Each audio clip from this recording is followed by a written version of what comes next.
Hello friends, hope you guys are doing good. Today's video is derived from my own recent experience of dodging tourist scams, agent traps, and some very aggressive touts, aka scammers, during my recent trip to Egypt. Let's go.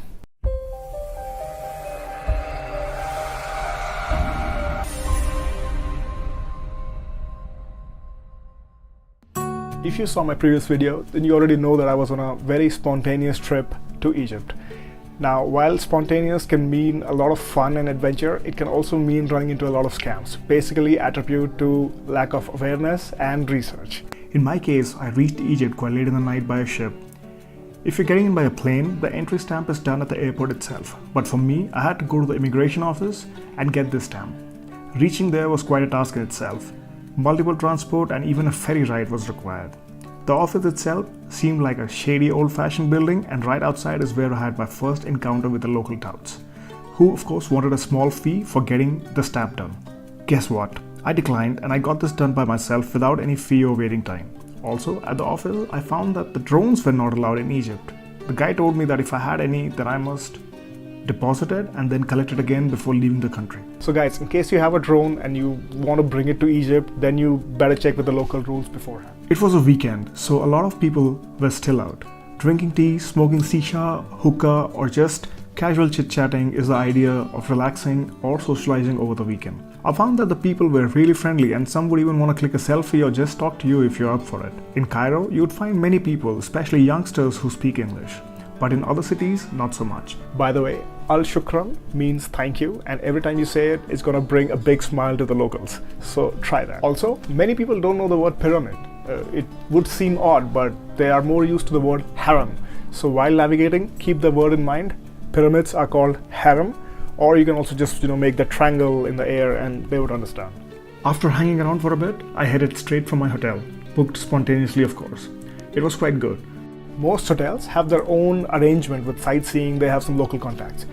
But I would say if you really want an authentic Egyptian experience, skip that and then just head out on your own. Maybe take a taxi or just the local transport. It's gonna be any day much better experience than being in a guided tour. Public transport, especially the metro, is very convenient and I use that the most. Uber is readily available and hassle-free. Do remember that there are certain sightseeing spots which don't allow taxis to go beyond a point. For example, when at the pyramids, I found out that if I had taken a taxi, then it could have taken me only to this particular police checkpoint. About taxis or any other service for that matter, always negotiate and finalize the value before commencing the trip, and do not pay till the trip is finished. It may sound silly, but also clarify the currency that you're talking about.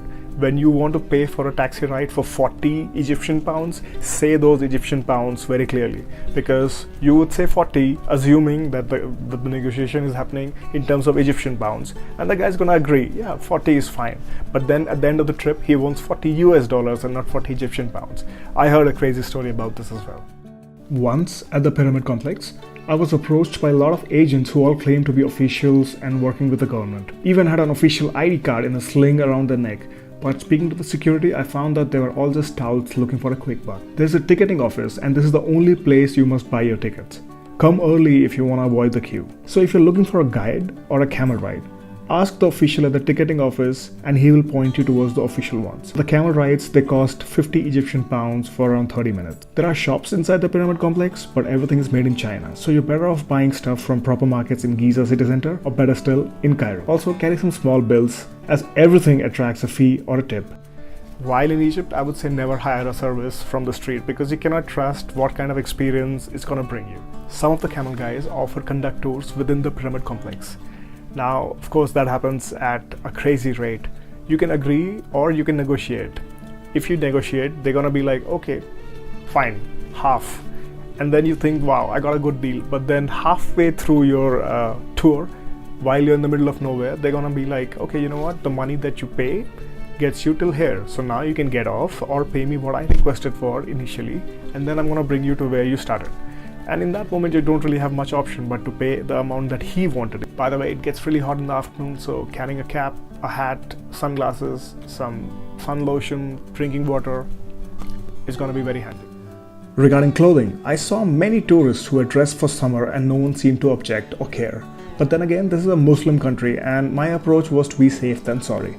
Especially for ladies, I would say wear clothing in layers and trust your instincts to carry it off on a location to location basis. For men, gym vests or sleeveless t-shirts are often frowned upon, so wear a normal t-shirt or a shirt. Regarding food, you can play it safe and dine at the Pizza Hut or KFC, which are located right across the pyramid complex. But I chose to dine at this one right next to the Pizza Hut. The food was absolutely fantastic and really affordable. And again, how often do you get to dine at a restaurant with this view? The light show that happens every night at the pyramids can also be seen from the rooftop of the nearby hotel. So it's up to you how you want to experience it. Overall, I would say that with a little bit of common sense, it's very easy to explore and navigate while in Egypt. I found it rather safe and also saw police officers posted around each roundabout. So if you're looking for information or help, don't hesitate to approach them. The city traffic moves slow during peak hours, so use the metro and save time. Expect a lot of honking. To sum up, I would say be careful, but most importantly, enjoy your trip, enjoy your visit, and immerse yourself in this experience of Egypt. That's one of a kind and second to none. I'll conclude this video on that note. Give me some feedback, thumbs up, thumbs down, depending on what you thought about it.